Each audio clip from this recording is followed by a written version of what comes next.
ayadoo sidaas tahay haddana caqabadihii hore u jiray waxa uga daray waxa weeye maantay hogaanka joogahi asagu wuxuu la yimid inuu u dagaalamo in dalku uu noqdo dal meel dhex laga xukumo oo central government ama unitary wax la yiraahdo uu yeesho oo laga guuro hanaankii federaalka ahayd oo la soo baabiyo oo hay'adihii iyo dawladihii xubnaha ka ahaa ee soo dhismay meesha laga saaro waxaana marxaanti ugu filan wixii Jubbaland ka dhacay oo aynu u wada joognay waxa marxaanti ugu filay wixii Galmudug ka dhacay oo xaaladeeda aynu ogeyn wixii ka taagnaa oo faragelinta lagu sameeyay intii la ekayd oo haatantii ugu dambeysay xoog loo sheeganayay in hay'adihii meesha ka dhisnaa oo run ahaantii aan ka xunnahay oo muddada dheer argixisada la dagaalamayay oo hubiyay in goboladaas ay noqdaan gobollo nabad ah oo dadkeedu nabad ku seexdaan in loo adeegsado xoog iyo xabad oo waliba ciidankii loo tababaray inuu la diriro argixisada ayaga lagu leenay in ciidankii loo tababaray inuu argixisada la diriro oo dalka ka saaro amnigii sugo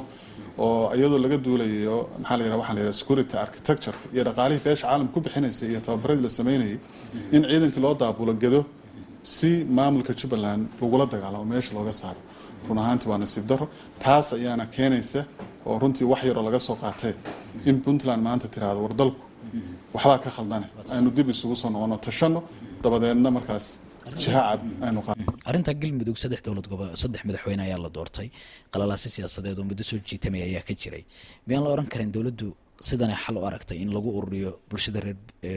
Galmudug oo nidaam midaysan loogu sameeyo tan lafteedu halkay qayb ka noqon kartaa miyaan la oran karin maadaama ay hadda gacanta dawladdu isu dhiibeen madaxda Ahlus Sunna wal Jamaa oo warbaahinta la soo istaagay ruuxa maazantahay hadii xoog wax lagu xalinayo Soomaali hore ugu xalin lahayd regimkii siyaad baraa isku dayay dadkii caraysnaa ee jamhadii abuurmay inuu xoog ku muqooniyo waa u suurtagelay waa la socotaa taas ayaa waxay ka laftay maanta dalkii inuu kala go'o oo qaybo kamid ah ay sheeganayaan inay rabaan inay ka baxaan midnimadii Soomaaliya kuwii ka dambeeyay oo jamhadaha oo isku dayay dalka inay dhinaca kale u dhigaan oo ay xoog ku muqooniyaan oo xoog lagu qabsado baa shaqayn waayay marka hadii xoog shaqaynayo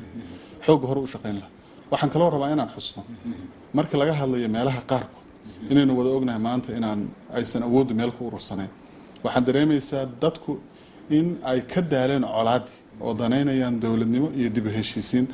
maanta dawladda dhexe ee federaalka mas'uuliyiinteeda waxyaalihii sida gaarka looga sugayay waxay ahayd oo mandate-kooda ama laga filayay dhamaystirka dastuurka oo waxyaalaha runtii aadka u taagnaa ahaa oo soo jiitamay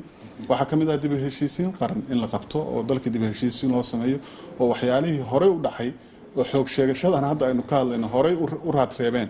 dalka Soomaaliya laga xaliyo markii taa la aadi lahaa dastuurkiina hadii meel la iska dhigay meeshii dib u heshiisiin iyo nabad la raadin lahaana hadda xabad hor laga bilaabay iyadoo la marayo sanadka 2020 runtii waa nasiib darro weeye